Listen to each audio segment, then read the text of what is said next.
లోక్సభ ఎన్నికలకు ముందు మోదీ సర్కార్ కీలక నిర్ణయాల వైపు అడుగులు వేస్తుంది. వచ్చే ఎన్నికలు విజయమే లక్ష్యంగా వ్యూహాలు రచిస్తుంది. ముచ్చటగా మూడోసారి అధికారం దక్కించుకోవాలని భావిస్తుంది.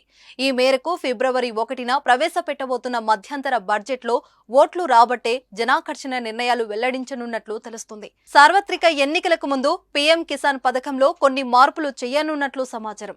పీఎం కిసాన్ యోజన ద్వారా అందిస్తున్న ఆర్థిక సాయాన్ని పెంచబోతుందని వార్తలు వస్తున్నాయి. గజం కేవలం 15,500 రూపాయలతో 150 గజాల భూమి కేవలం 23 లక్షలు మాత్రమే. ప్రస్తుతం పీఎం కిసాన్ నిధి కింద కేంద్ర ప్రభుత్వం రైతులకు ఏడాదికి 6,000 రూపాయల ఆర్థిక సాయం అందిస్తుంది. విడతకు 2,000 రూపాయల చొప్పున 3 విడతల్లో ఈ మొత్తాన్ని రైతుల ఖాతాలో జమ చేస్తున్నారు.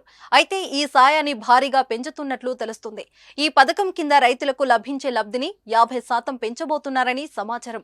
అంటే సంవత్సరానికి 6,000 నుండి 9,000 వరకు పెంచాలని కేంద్ర ప్రభుత్వం భావిస్తున్నట్లు వార్తలు వస్తున్నాయి. రైతుల సంక్షేమం దృష్ట్యా 2019 ఫిబ్రవరిలో ఈ పథకాన్ని కేంద్ర సర్కార్ ప్రవేశపెట్టింది. ఈ పథకం కింద అర్హులైన రైతులకు ఆర్థిక సాయం అందిస్తుంది. ఈ పథకం కింద దేశవ్యాప్తంగా దాదాపు 11 కోట్ల మంది రైతులు లబ్ధి పొందుతున్నారు. కిసాన్ నిధి ద్వారా రైతులకు అందించే మొత్తం వారి వ్యవసాయ పెట్టుబడులకు, వ్యక్తిగత అవసరాలకు ఉపయోగపడుతుంది. ఈ మొత్తాన్ని నేరుగా రైతుల ఖాతాలోనే జమ చేస్తుంది ప్రభుత్వం.